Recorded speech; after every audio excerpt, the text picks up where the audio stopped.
Welcome to the podcast, everybody. My name is John.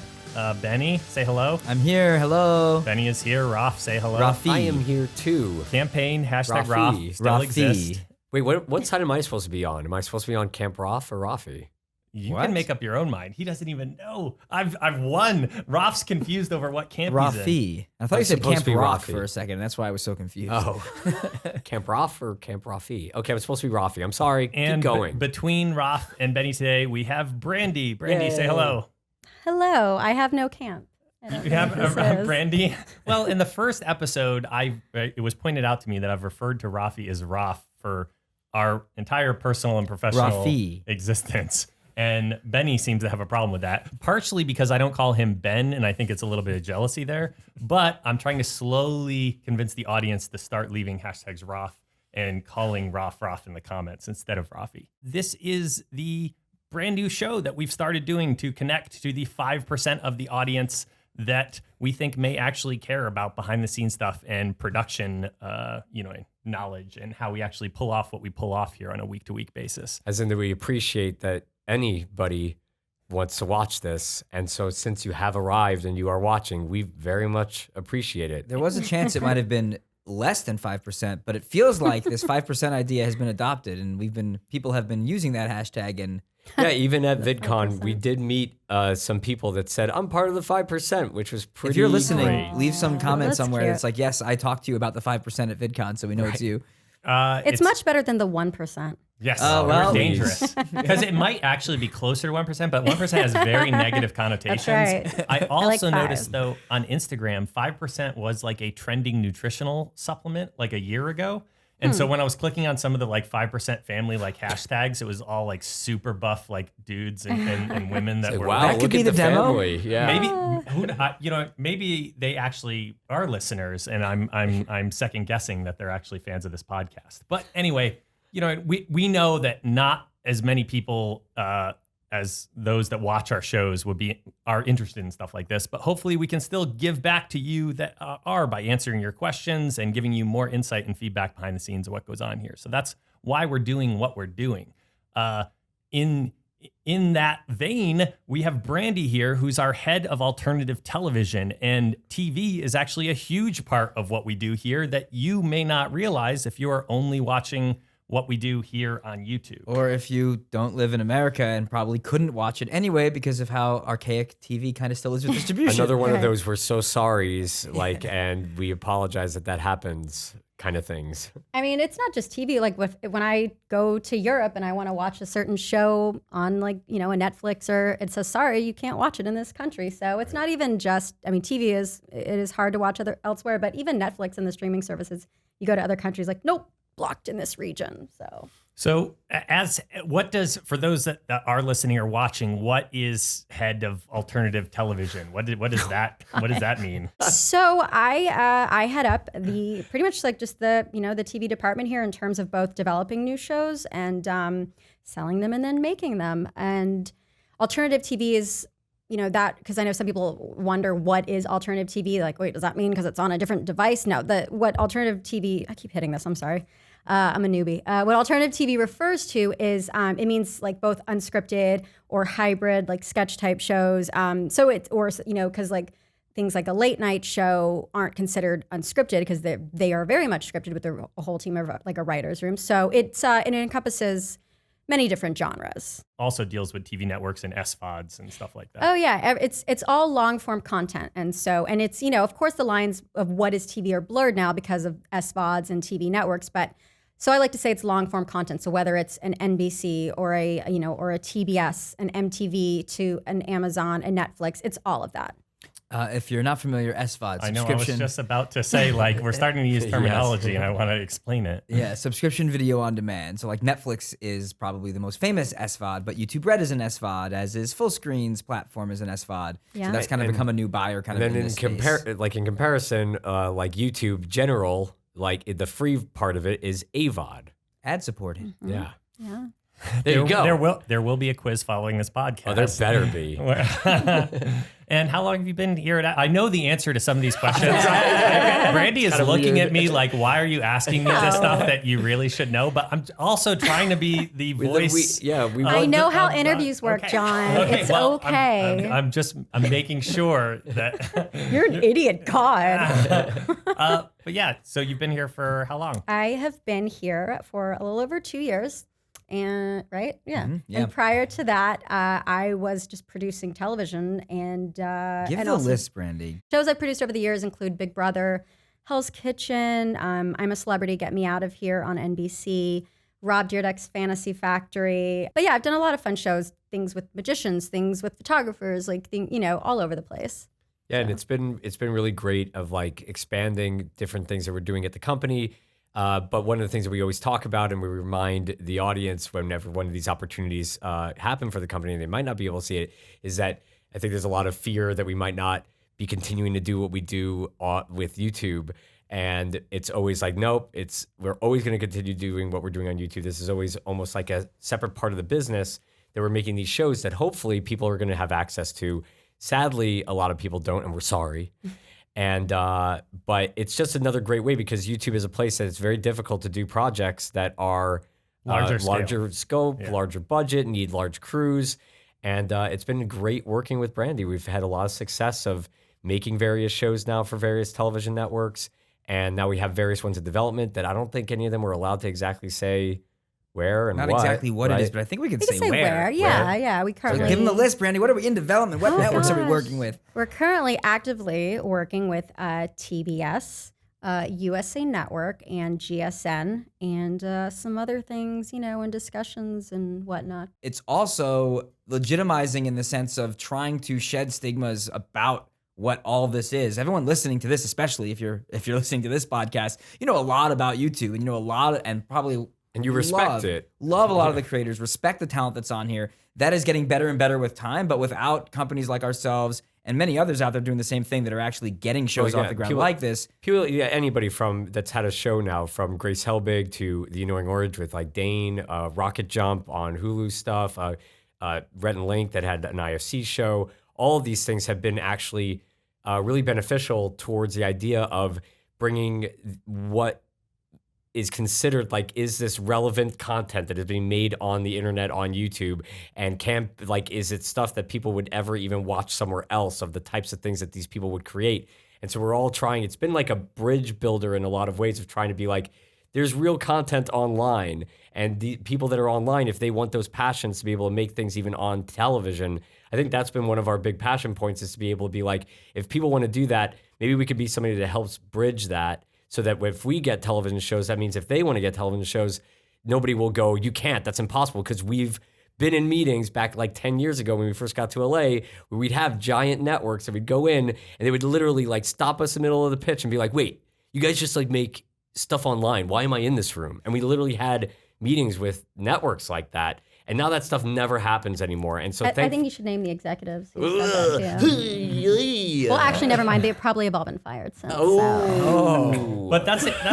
I mean, the TV industry is very fascinating. Well, and the film industry too. But the people in charge of like greenlining and running and managing creative, it's such an interesting like round robin, like between the networks of like people who like move into networks and move out, and some people like just go to different networks, and some people that don't. And a lot of the times, if you get like a show approved with like one person, but then they leave the company, like all their creative and stuff that they've approved leaves with them. And that's parlaying into all of the SVOD world. Mm-hmm. Like, the people from television are being brought in to head up initiatives like YouTube Red and Full Screen and Go 90 and Facebook. Made a huge hire. Yeah. People that on the one hand, it's very interesting because these are people that Brandie especially knows, but like that we've gotten to know too over the years in television, that it's fascinating to see because they're all trying to figure out exactly what their brand, voice, etc. is, which recently has actually made it a little bit more difficult to actually sell things to the digital platforms you'd think would be the easiest, like YouTube and Facebook. It's actually become the opposite for us lately because they're still trying to understand exactly what it is that they're doing, while TV is still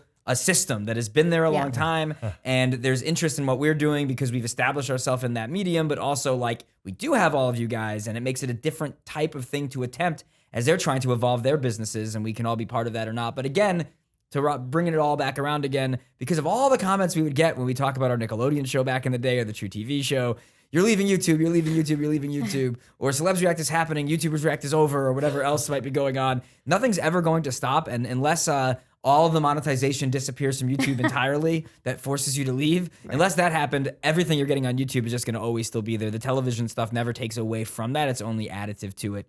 Yeah, it's not about one or the other. What I love too about being here is, and just where we're heading with media and entertainment in general, is like reach people on as many platforms and in as many places as possible. You know, if you give me, for like Game of Thrones, if you give me content consume on all these different platforms for my favorite show, I am going to consume it and become even more of a fan because I can consume it in other places. And so, you know, being a fan of FBE, hey, you can still watch all of the great React shows online, you know, on YouTube, but you can also go to full screen and watch a bigger version with celebs. Like what?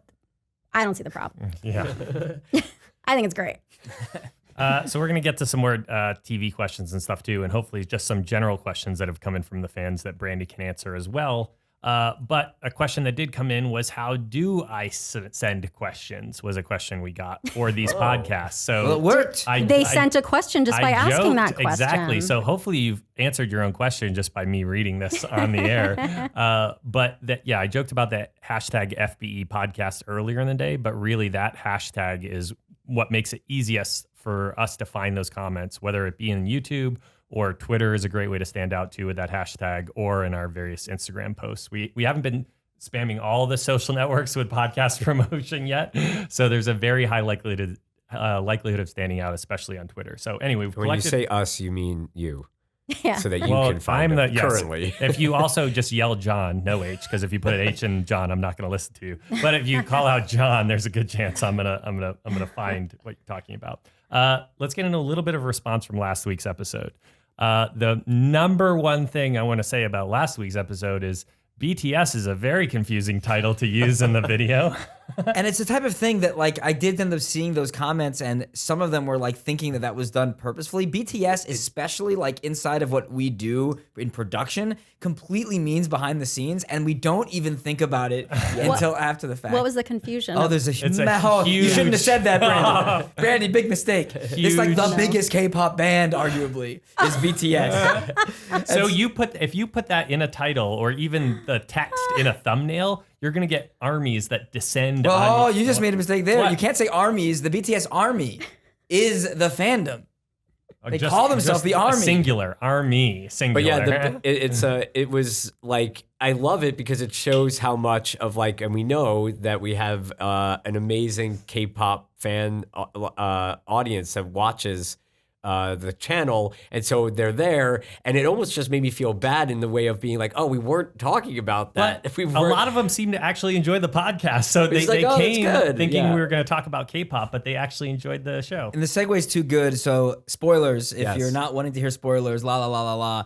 But by the time maybe skip ahead a minute. By the time this is up, because this comes out on Friday, so this will be up this Friday. So in 2 days, there will be a YouTubers React just to BTS, the K-pop group that we just filmed today and yesterday. It was a little confusing. You mean so Sunday? So yes, Sunday. This is out Friday, so it'll be coming on Sunday. Out Sunday. Will be YouTubers React to BTS. In the past, every year it's been multiple K-pop groups. We've heard you, and this is just BTS. And we'll be featuring a lot of people from like other countries and different places that are from out of town of LA because VidCon was going on. So lots of fun people. Is there a chance then in the next week's podcast it could actually be about the actual there'll BTS? There'll be a BTS about BTS? I guess that is possible. And Raf already knew where I was.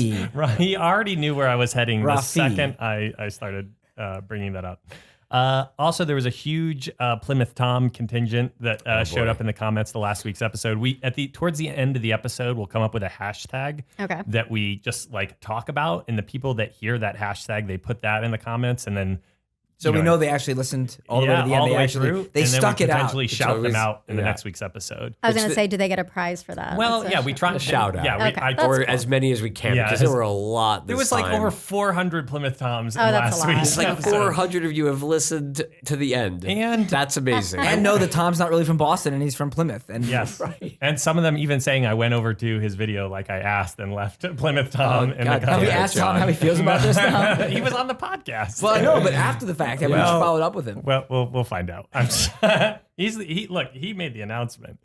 Also, there's a number of ways you can apparently spell Plymouth Tom. So anyway, let's see. And then I think we can just get into the questions. Some general questions that have come in. Sweet, let's do it. I'm I'm gonna do that every time now. Oh, God. And Jay Usual over on YouTube sent in the question, could you please explain the Poppy React video? It's so creepy. How was it to work with her, and any background you can give on that series, please? Ooh, yeah. Poppy.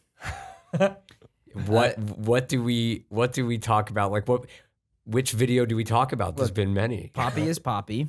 She's Poppy. She is Poppy. She is Poppy. She's Poppy. She's Poppy. And it is great working with Poppy. Yeah. They are Poppy.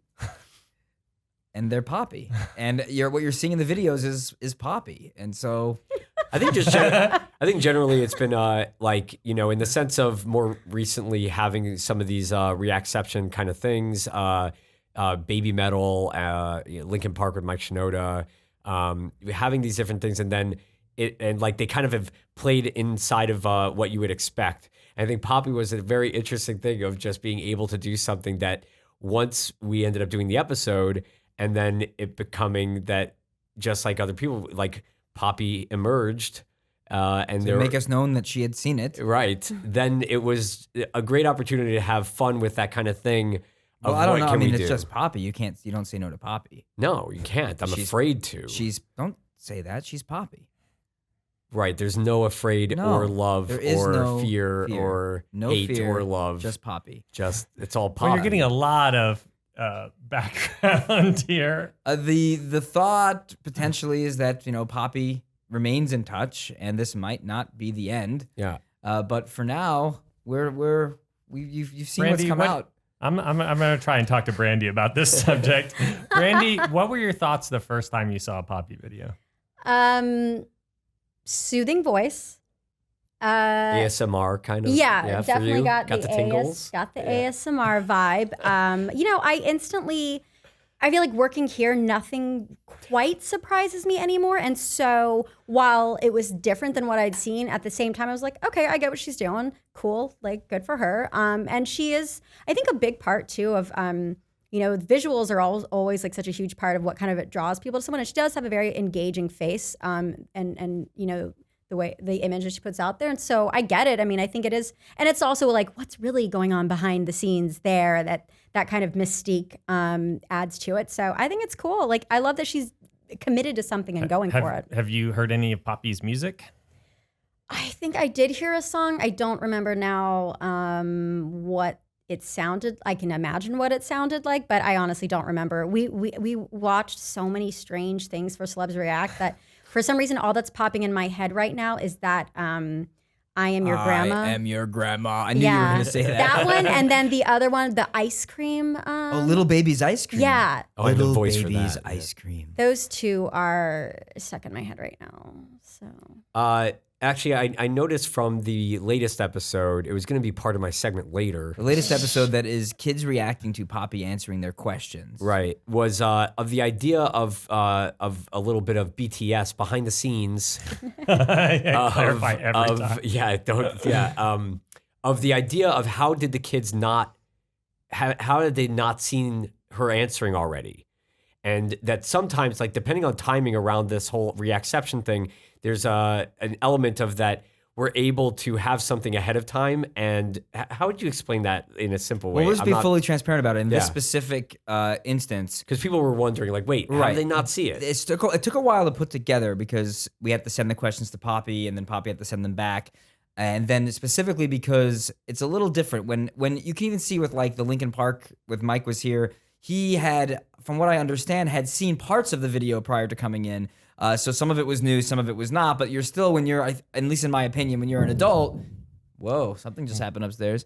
But when you're an adult, like there's an ability to still be able to, I've seen this before, but I'm going to give you something different, talk about it in a different, in a more elaborative way of like what I'm thinking when I see this now that I'm being filmed doing this reaction. But when it comes to the kids, if they had seen it before, that real rawness of like the reality of like, it's a little bit creepy that Poppy is doing this with them. And we didn't want to lose that and have like, oh yeah, I saw this already from a kid, where it might not get that, it's not even might not, it wouldn't have that visceral reaction that you really see in the episode. So once we got it back, we then put an edit together a little bit more rough than the first episode that you ended up seeing online, because we wanted to quickly get it done, and then had the kids do it beforehand. So before we ever even released the first Poppy episode, we actually already filmed what you saw. So sometimes you'll end up seeing an episode like the teens reacting back to Mike Shinoda, where like they did, some of them had seen it, or maybe all of them seen it, I can't remember. It's probably... Well, this one, we had orchestrated it so that they wouldn't have seen it. Yeah, we can't always do that though, because of just timelines. All right, Benny, I'm gonna have you pronounce this next name. Why me? Because I want Raf to light into you this Rafi. week. Oh, God. Rafi. No, but what? How would you, the top there? That username up top. Pam Jala. Okay, well, Pam. Well done, Benny, not John. It could be Hala though, but I'm gonna go Jala. She said it'd be interesting to hear how you guys pronounce my last name. So there you go, Pam. But I Pam like says, bring back Quizzical. Yay! So, Brandie, you speak to that. We're working on it. Yeah. Can you give the backstory? Just what explain Quizzical what is? some people listening may not have. How it came together? Yeah. So Quizzical was actually pitched to me by this producing part duo who have created other shows like Chopped on Food Network, and we fell in love with it. We thought it'd be really fun and something that, you know, even playing the game, like, oh, this would be a really fun like app on our phone. And so we decided to make those 3 episodes for our channel, like you guys, I'm sure all of you watched. And because, you know, part of what I love being able to do here is to use like this great, amazing audience that we have to try out new shows and get your guys' actual feedback and see what you think. Because that is really important to us. We are reading those comments. And I, especially for Quizzical, you know, was reading through them and wanting to get your feedback. So we made those, and we're really happy with, you know, the great response, like this fan here. And the next month we will be pitching it to different TV networks to hopefully make it into a larger show. So that's the story. Quizzical, if you're not familiar, was a show on the React channel at the end of last year. But again, in the interesting way that things go, kind of brought into us as a potential television show, and then collectively with them deciding, hey, this could be fun to do online to see, and does this format work? Yeah. Because of your responses, we think it does work, and we're going to see if there's a larger show that in our hopes would be that there's elements to be able to still put up things like that to help then talk about the show.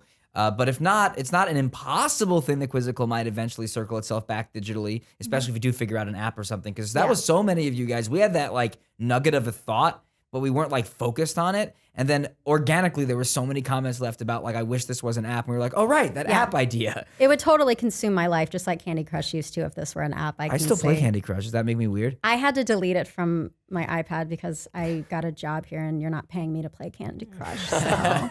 But yeah, I think that's something. But if there's any app makers So out there can- and you want to get in with us on the Raf, ground floor. You might have had your own thought here, but I'm curious, like how maybe this production model plays into why it kind of showed up just for a short period of time, like on the channel, like what the hope was with that specific show versus kind of launching it like as a digital only Well, show. depending like on the show, and that since we're putting out so many shows every week, we really do have an issue of how many shows can we be producing with the team here out of the office and in the studios here in the office. So that became something of a special to really see. We really don't know. We don't know if it's going to become something that's so massively popular, which it was popular. It was not massively popular on the channel. That who knows what this might become. Would it be something that a brand would want to be sponsoring? Would it be something that like we could just keep producing because it's so popular just on the channel? But it became something that was like, okay, the original idea was to see how it would do, but also definitely go and try to pitch it to television, just like you've seen different things. Like Celebs React comes from the OG React episodes that became a show, and same with Nickelodeon when we made the show for them. React to that also came from being something that could be on the channel and then become a television show. So this became something of going, well, we're going to see if television likes it, and if television or SVOD will like it.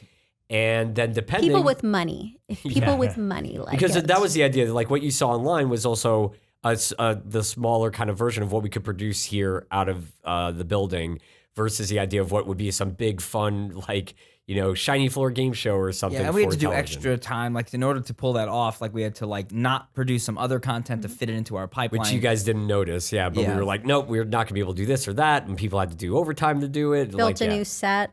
Yeah, there's more to that show too that causes actually like more than what we really are budgeted to do for certain shows. As simple as we were able to make it, there still is like the writing of that is much more specific and takes a lot more time, and all the graphical elements that are there that just puts it in a budget category that would need like a lot of YouTube views to do it all the time.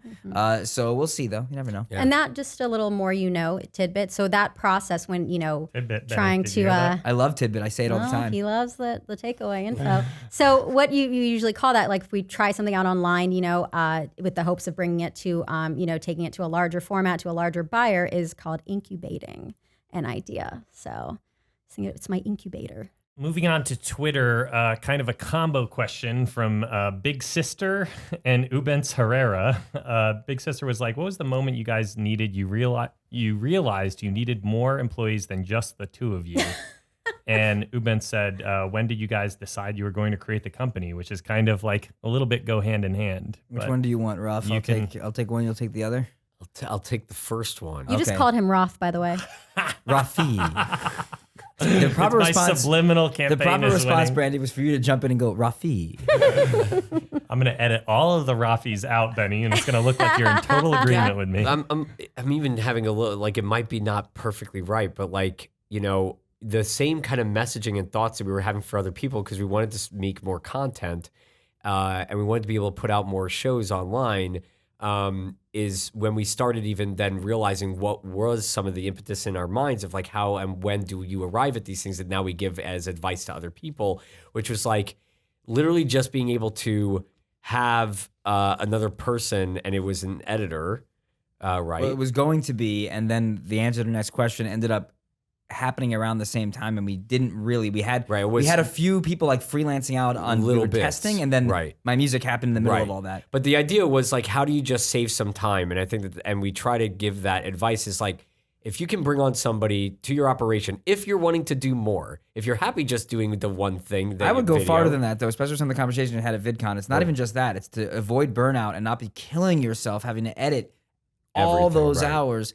That even if the editor is never going to have it in your own voice, it's your vlogger, you have to edit it yourself. Yes, but almost everything across all forms of entertainment, there are editors, and then the showrunner or the EP or the director will come in and still redo the edit. So the thought of like the editor's going to do it perfect every time is not the mentality. It's, wow, the editor just saved me all of this time. Sometimes, and in success, comes up with things that are better than I ever would have come up with because they can focus just on the edit, and I still made it my own. So that the basic advice is that if it saves you some time, even if it's an hour or whatever, like if you are able to hire somebody, like give yourself that extra hour, but an editor is actually going to save you way more time than that. And the other thing is just like the idea of, when we hire somebody, it's like we had a lot of different productions that we did all the time. We just didn't bring on somebody full time when we were making different sketches, or we were making a show for like Comedy Central's online destination, Adam Films, forever ago, or just Adam. And then even when we were, so let's go find that. It's called My Profile Story. See if you can find it somewhere. I don't know where it still is. See if you can find it. I don't know if you can find it. I don't know. See if you can. They'll let us know. But also, which is a whole nother story of some other time, which is like that we were, after 2 months of Maker Studios being founded, we joined them and we hired their entire team of editors and writers and directors, etc. So it was even like the idea of once we were doing things on our own and then figuring out how to try to grow our own thing, it was kind of like natural to know when we needed more people to help execute. Yeah, if you recall, you can go back. I trust my memory, but I could be wrong about this. But the easy answer is also going back to early Teens Reaction, and the end screens, they would say like new episode every other Thursday. And we didn't want it to be every other Thursday. We wanted to be able to go weekly once that was working, because we were doing Kids React every week plus a sketch a month. And it was too much. Like there was too much, but the audience demand was there and it was time. And we luckily were making enough money even at that time through the success of the shows to realize, we can actually afford to do this, and we think we'll scale up. Barely. Yes, Barely barely, enough but it was money. enough to scale up to the one hire which we had budgeted for before the My Music scenario happened. So We're when it really comes going to dive into that whole thing. No, too, or quickly should we though, the move on? company side of things, you All touched right. on it a little bit, just the company side, is that we always had the concepts of how to be very efficient with this horrible YouTube ad money, but to still be able to make super premium shows on nothing. And we had a passion for that and knew we used to have all these wild ideas about bringing a group of people together to do this in a more efficient way. And then Maker presented that exact thing to us before it turned into something that was not what we were looking to do. And then we got the opportunity to show that we actually did know how to do it and built out the studio that Ralphie was referring to. Then we were on our own and struggling again and not having much money. The goal then became, man, I hope that we can grow our own studio similar to what we had done for Maker. And then My Music as a project allowed us to start that, which I think we talked about in a previous podcast. This is apropos of nothing, but now I'm just curious. Very first job ever. Raf, what was your very first job ever? Oh man, what did I get paid for the first time ever? I was paid for being an umpire. They paid you? Yeah, Steve Pinto, like his. Oh, it was a whole- different thing because I umpired for free, Oh. but not for Steve Pinto. Benny Right. got very angry. It was like there. it was baseball, like somebody that was doing like teaching baseball, and then they had like an a summer like camp kind of thing and for baseball, and so I came in for a couple days. I think that was the first time I was ever paid, maybe when 15 Brandie? or something, 16. Were you also an umpire? Because if we were all umpires, this is going to get God. very funny. No, my first official job, meaning the government took most of my paycheck, was at McDonald's in Valrico, Florida. Egg McMuffins? Yes, they were egg McMuffins then. No, because what you didn't know I is that want- I only discovered the Egg McMuffin like a week and a half How ago. is that I don't possible? That's like understand. their Kosher. biggest, but still, I mean, there are commercials I and knew billboards I knew everywhere. the name Egg McMuffin, Right. but I did not realize it was egg and cheese. I get rid of the meat on an English muffin. I know that it is that name confuses you. Muffin. You would What never kind of would bread have put did it that eat? together. English muffin. So and then thanks to this, I had my first Egg McMuffin only a week and a half ago in my life. By the way, this is not hashtag sponsored ad. McDonald's has nothing to do So with you this were a podcast fry cook? currently. No, I No, come on, man. to make an course Egg not. McMuffin is what Betty wants to No, know. I worked the register, and that lasted for a month. Because I quit. She was stealing. Yeah, no, lot. I had a McMuffins. string of jobs in high school where after a month, and it always felt like the longest month of my life. And so after a month, I'm like, I can't do this anymore. So then it's like, I like straight in a row was like McDonald's, AMC theaters. I like sold tickets before you had the Didn't electronic you get a discount? version. It wasn't worth it? I could see free movies anytime I wanted. But you For a still month. left after a month? Yeah, well, that one I think it was maybe 2 months. Oh, okay. The free movies got an extra yeah, month. yeah. Benny, first job? First job was a Hebrew school teacher. That was the first thing I got paid to do when I was 17. But I was coaching Little League for free since I was 14. So I did a lot of coaching Little League, but it was Hebrew school teacher.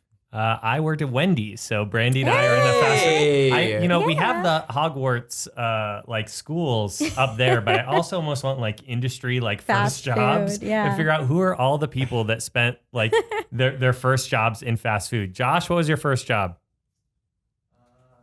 It was here. He's thinking about it.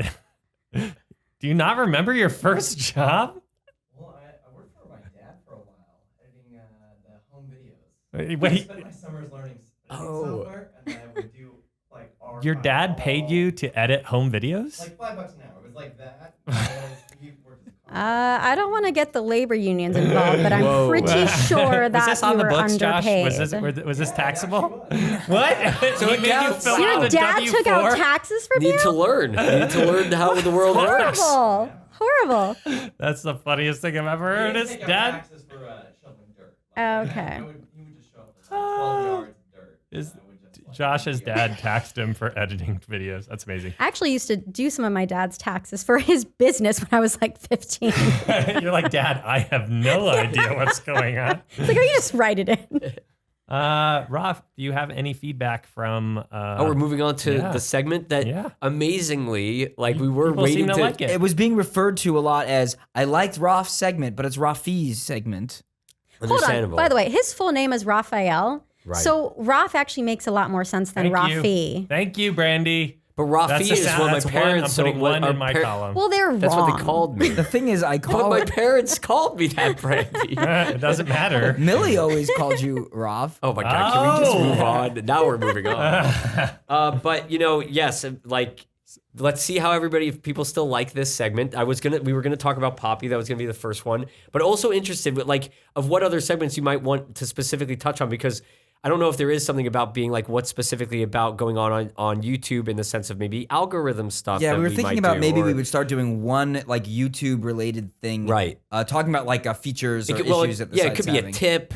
It could be a feature. It could be something of let's say apocalypse or something is going on. It could talk about it, Yeah. etc. So far, primarily in this podcast, if you leave this podcast up to us right now, which we encourage you not to, use hashtag FBE Podcast and tell us, please start talking about this. But right now, we've got a lot of questions that come in from you guys, which are kind of the general production questions that we've been talking about. We've got Raf talking about Rafi. trending kind of fan feedback and viewer comments that we've seen on episodes that have come out in the last week or so. And then we've also got this idea to potentially start talking about some industry related specific stuff. Right. So those are kind of our three general schools of thought for the show right now. If you like any of those more than another or want to hear something else, or please something let us else. know. Yeah. All right, Cool. Raf. Rafi, what do we got? Had a lighting issue, and that's why there was a jump cut just there in the video portion. Okay, so jumping into it, the Rick and Morty episode, which was really fun because we had done the VR stuff over on the React channel, but even from that, there were so many comments of people wanting. Well, actually, what episode was it that everybody Simpsons. was? It was those yeah, after when we The did the Simpsons. Simpsons, there were so many comments about Rick and Morty, and everybody at this company, for the most part, loves and is obsessed with Rick and Morty. So we were like, okay, when are we going to do that? And finally became time, even though there was the thought of maybe we should wait until it's But we don't know when it's gonna come out. It keeps being It'll when just is be it out going of to come nowhere. out? Right. So especially with what they did with April Fool's Day, it's kind of like, all right, let's just make the episode. But what was really interesting is that with this episode, there were a lot of it did really well. So many Got to people the watched trending it. page Got even. to the YouTube trending page and did really well with likes and dislikes, et cetera, et cetera. But there was a vocal amount of people that were like, what's going on here, where pretty much everybody in the episode has actually seen Rick and Morty already and are fans of it. And they're used to the idea where most episodes, there might be a couple people that know something pretty well, but then the rest of them are kind of watching it maybe for the first time. And so it was kind of like, wait, what's the point of this, et cetera, et cetera. And so we wanted to kind of speak to that. We're for the most part, yes, a lot of the ideas of the show and what is interesting about it is one, which a lot of the comments were saying is isn't it that everybody have ever seen this? It's no, if you watch the episodes, we actually... There's usually a mix. Yeah, there's usually a mix of people that Sometimes we seen can't predict it, but there's usually a mix. Sometimes we have no clue, even if people are fans of anything, and we're just literally going for it and you have no clue. With Rick and Morty, it felt like it was something very specific, where this was something that we, even personally, wanted to see, what are people that are big fans of this show can speak to the idea of, why this show has become such a phenomenon and is so exciting. And I think that it's almost it's a different episode almost if we were to do it with people that don't and they just have no clue, and that's fun and exciting. And I think to some degree, it's yeah, you know what? We could have maybe had the similar thing with this one in the middle, but also so many people loved watching the episode with people that were big fans of it. It's interesting, though, especially when we were developing how are we going to cover this, because TV shows are tough. There's so many clips. With the producers of the show Yes, and correct. ourselves. We're all talking about how do we do this? What clips do we show? It also became an issue of it's very hard to explain to someone with Rick and Morty, what is this, to even be able to follow along if you have no idea what it is just from clips. One-off random clips. Yeah, some shows cater themselves okay towards that. Rick and Morty doesn't as much.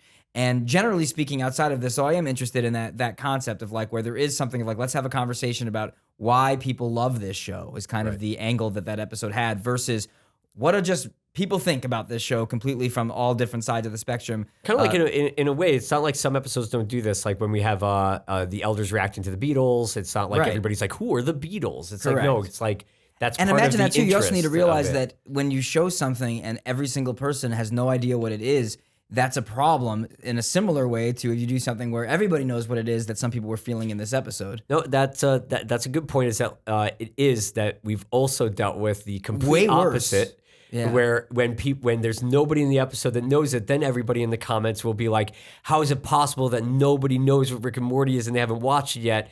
And so it's it's a damned if you do, damned if you don't. But I think that there's merit to almost like each of the episodes of the types of ways that you can do it. And that's why I think it's interesting and why it has longevity as this series, because you could do it in so many different ways and it's still enjoyable. So we get it. We understand that like some people definitely feel that way. And I think there will be a balance ongoing to As there usually is, yeah. It'll be different every time. Yeah. Probably one more, Roth. So we talked about Poppy, so we can move on. And then wanted to speak to Speechless with Carly Fleischman, and even very specifically because Brandie worked very closely and very specifically on that show. Let me give for the channel. quick overview. We did a YouTubers React to Carly Fleischman, who is an amazing woman, comedian, that has autism but is nonverbal, so she can't actually speak. And also OCD, which that combined with the autism is she actually will say that it's the OCD that's more debilitating than the autism. And so there's amazing stories. You can look her up because she's been the subject of a lot of different news reports since she was a teenager, but she ended up her dream is to be a talk show host. And so she actually did interview Channing Tatum, and that went viral, got on our radar, and then saw that it wasn't just, a random interview with Channing Tatum. She became a YouTuber. She was trying to have a YouTube channel. So we did a YouTubers React to just get her a ton of subscribers, and a whole bunch of you went over there to support Carly. Yeah, if any of you guys were a part of that, like that's amazing that you take the time out, and like these types of things that we cover, and especially things like this that you'll go over and follow other people. It's like, that's amazing. So long and the short, she ended up getting in touch with us because of the attention that video brought to her, letting us know kind of very last minute that she's coming to Los Angeles and she wants to film more interviews with celebrities. She's been talking to some and also trying to find out who are people we might know that might be able to do so this. driven and so determined. It's and amazing. we kind of dropped everything during that time to make these 4 episodes of her show for her, and then make clips that we would put out on our channel to drive to the full episodes over to her channel. Yeah. So that's kind of the general thing, and then we'll get into the specifics. But maybe before we do that, do you want to talk a little bit about like that experience? Yeah, it was really incredible. Both on so many levels, incredible just to meet her and get to know her and understand, just how much, she overcomes with the challenges in front of her and how she just has no quit. And just, just seeing like how sharp she is and hilarious. It's like I get 99 out of 100 people will see her and instantly dismiss that could be the case. But I mean, I've seen it firsthand, and it's and so I was like delighted to drop everything basically and put that together. I mean, we literally like a week before, because we had a week's notice, booked those 4 interviews with her. Just pulling every contact and string we could. And built new sets and filmed it went wherever we had to do it. But it just, whenever you can do things like that. I mean, as I said before, I've produced so many types of TV shows, but it's always the things that, are for the greater good that are the most impactful and meaningful and really stick with you for a long time. And, and I developed such like an affection for her and a closeness to her. And, seeing how happy it made her to do those was really special. It was definitely an experience I'll never forget. There's major memories for myself as well, in terms of I got to spend a lot of time with her too, and things I can't even repeat in terms of some of the conversations that she had with me. She is hilarious and So many layers of hilarity. But wanted to talk about it because in terms of the way that YouTube works, and Rafi will talk more to this, of the reality. For an hour. We can. Here we go. The reality of and there is a bit of disappointment with the way YouTube kind of used to be and now how YouTube's algorithms kind of work now, that here we put out this thing trying to get as much subscribers and attention over to her, and the way that the algorithm is, it just crushes it down, and they just didn't get as many views as we were hoping they would. Yeah, so not necessarily the algorithm, as it's kind of quick and easy to say algorithm, but more of the recommendation engine on YouTube, which is pretty much, when I say that, it's your homepage. Like when you just go to youtube.com and you're logged in, it's where you're getting the things that are recommended to you. And the little things in there of why things get recommended to you is because of various elements of the algorithm. And so what ends up happening with that recommendation engine, and this is stuff that's like, I got to try to figure out how to say this really quick, and hopefully another time we'll talk about it longer. But when you are subscribed to somebody on YouTube, you don't necessarily get their video on your homepage. You'll definitely get it in your feed. That is the subscription feed that you have to actually click on from your homepage. But then that recommended engine and that recommended feed is going to be what YouTube thinks is going to be the thing that you want to watch. And it follows and figures that out in lots of different ways. The number one thing being who you watch the most on YouTube. That being said, what's interesting and what currently is working, and we're in conversation with YouTube if we have data to support that this is the way it works, and they tend to be back and forth of if it's working the way that we're thinking that's working. But we've seen this happen time and time again where even when you are a super fan of somebody and you watch them every day, like me, when I watch different people on YouTube every day, different videos of theirs will not show up in my recommended. And this is something that a lot of fans talk about. And I think that this is where a lot of the thoughts come from, people saying that they're unsubscribed from somebody. They don't understand why they're not seeing somebody's videos. Some people say like people aren't seeing my videos for months. And it kind of plays into this idea that when a video goes out when you upload it right away, there's this moment where all the people that are like our super fans are given that video right in that first moment. And depending on how many people actually then watch that video over another video, will click on it versus somebody else's, how long they watch that video, et cetera, it then tells the recommendation engine and the algorithm if it should go out to more of the super fans and the people that watch lots of things on the channel.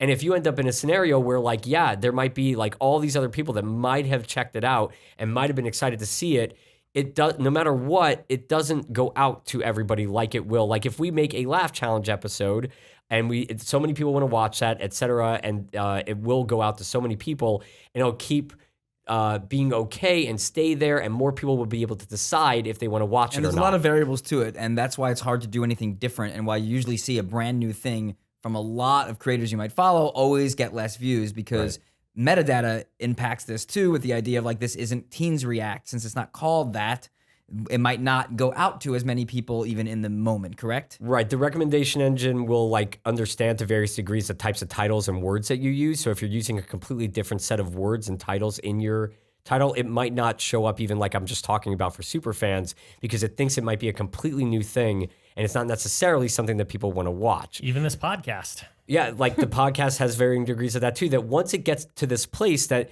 the number of people that usually would look at a laugh challenge or a Teens React, if that amount of people don't check that out, it won't necessarily give the chance for other people to check it out. It'll just not show up for those other people. Right, potentially ever again, because this is the thing that doesn't do that. And that's kind of what was happening with the speechless videos. But so it feels like a lot of people didn't even know that it even existed unless they went directly to the youtube.com/FBE/videos. Videos. Yeah. And Carly also hadn't uploaded a video in quite a while too. Also her channel, to her channel, and so that also kind of I think affected it, because people then weren't expecting something to come out, so they weren't then looking for it on her channel as well. I do real quick though, just want to thank and give a public shout out to the 4 celebrities that we filmed with, Whitney Cummings, Beth Bears, Grace Helbig, and James Vanderbeek, because they literally, they also dropped everything. They dropped everything to make this happen, and had such big hearts. And I won't name the celebrities that strung us along and then backed out last minute, but their hearts are less big. And it's just great, like doing a project like this, because you get to see other people that do have big hearts, and because those are the people that you want to work with, And at the same time, you have the conversations with those people afterwards that legitimately, and a lot of it made it into the actual filmed episodes of them having this great time. And I think all of them in one capacity or another ended up saying like, this is the craziest and most different and most fun talk show they've ever done, because it's not the norm. Yeah. But big thanks to anyone that did watch, that went over to Carly. I definitely go and check over there and see that a lot of you go over there and have subscribed and are inspired by her the same way we are. Yeah. And it definitely means a lot more to Carly than it does to us. But hopefully we can just keep spreading the word, and we're definitely hoping to continue to work with Carly more in the future. Yeah. Yeah, I loved that initial YouTubers React episode, which if you guys are listening and somehow you missed the original YouTubers React to Carly Fleischman, just incredible. So yeah, check out her stuff. I cried the first time I watched it, and I don't cry.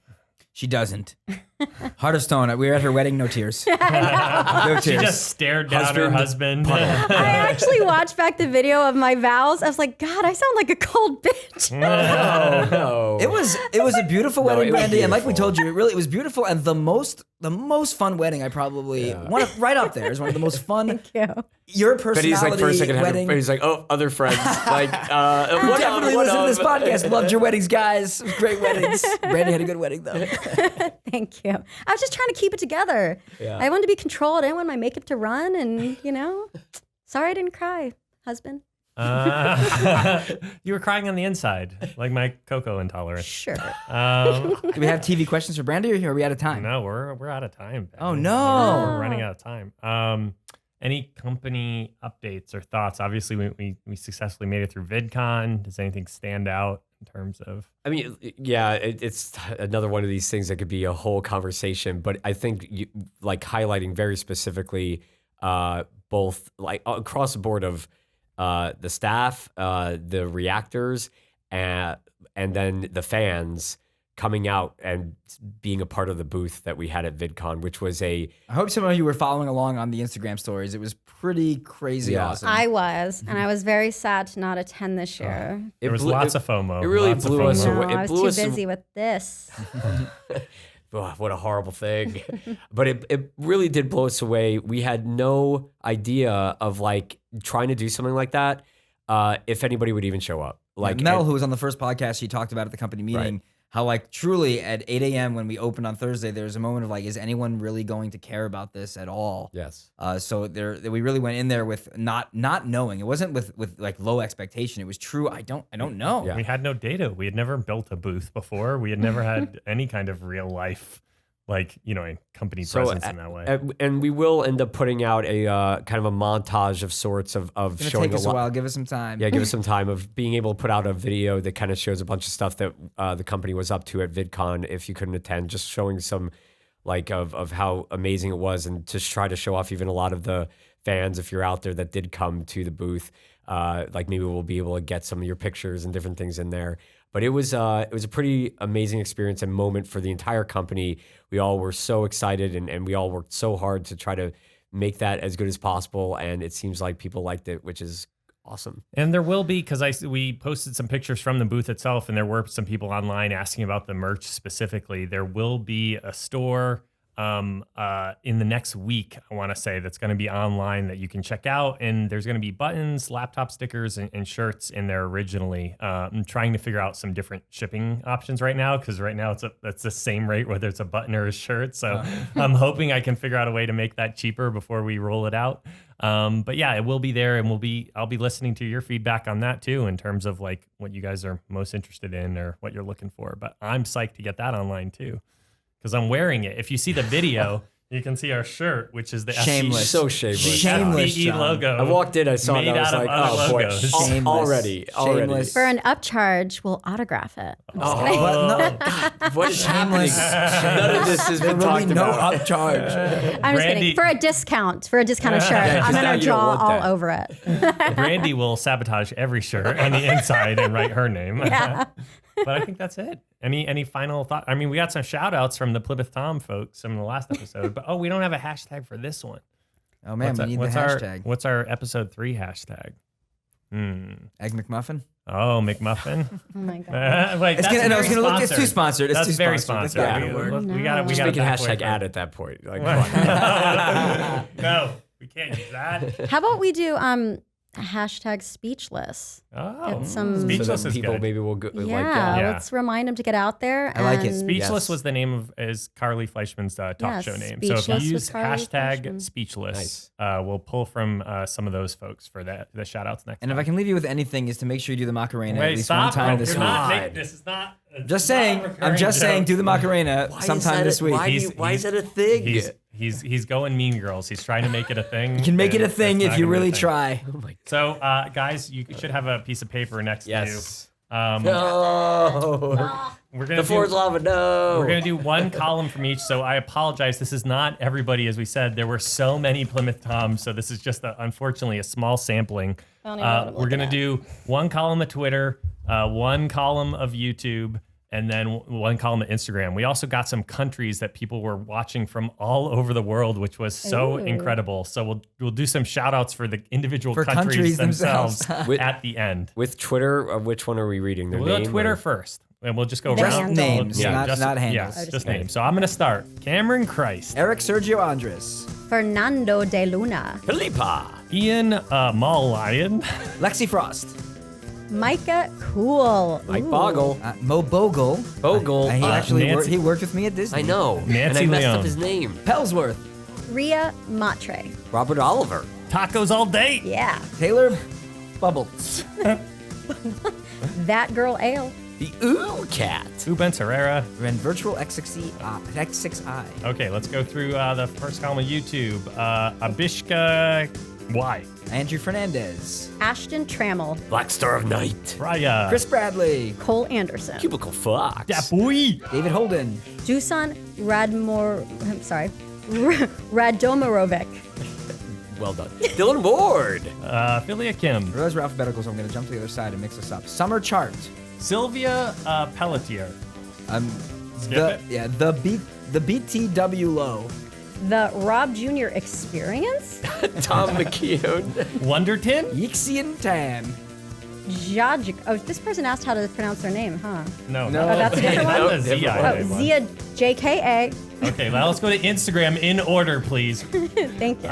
Alicia Thomas 17. Dancing Meg _. D. Valdonato. Hanya Gatani. Ines Mina. Jacob Malloy _18. Ollie Pellet Blastra. Rosie Rogie. Shannon Arbalo. 21 Pilots Role Player. Witted Emily. And now these are the countries. If you said, hey, I'm listening from this country, this is where this country's this is shout so outs come crazy. from. Everybody you hear, crazy. Each country you hear in this list has been listening to this podcast along with you guys. been to many of Argentina, them. Austria. Brazil. Canada. Costa Rica, Croatia. Egypt. France. India. Indonesia. I just got back from Italy. We were in the Netherlands for VidCon. I've never been to Panama. I have a friend in Peru. My husband's from partly Portugal. Puerto Rico. I love the UK. Yay! And obviously the US, but and we're from the US, we're shooting We in get the US. enough, guys. We get enough. That's crazy. Yeah, that's unbelievable. If you're listening from a country you didn't hear there, leave that in a comment and we'll try and get more countries in the next shout out. But isn't that's It's effing like mind-blowing. nuts. the internet, but YouTube, it was always like, that's the kind of thing of why it's such an amazing place. It's just like, it's within an instant of uploading a video, you literally have access for people to be able to watch it from anywhere in the world and have a conversation with people around the world. The 5% family is very international, guys. You just need to I understand. love it. That's not one country. That is many countries. So And we cool. are so honored and humbled and thrilled that you guys are having fun with this show as much as we are. Again, please use that hashtag FBE Podcast. Let us know what you want us to talk about in future episodes, who you want to meet, what do you want to see. This show is for you, honestly. And we're Do you very like Egg thankful you're watching. McMuffins? Do you like Egg McMuffins is a good question. Do you- you want Benny to stop Is making there the stupid something- Macarena joke at the end of the podcast? I think they all really want it bad. Is there They're something- waiting for it at this point. Is there something confusing that I I'm talked not. about inside of the recommended algorithm stuff that now you want me to maybe speak to The now? answer is that it was very confusing. Damn it. I understood it though. Okay, good. Brandie, was this fun? Did you enjoy yourself? Yeah. She wasn't sure if it was going to be mean, fun. Yes, I did.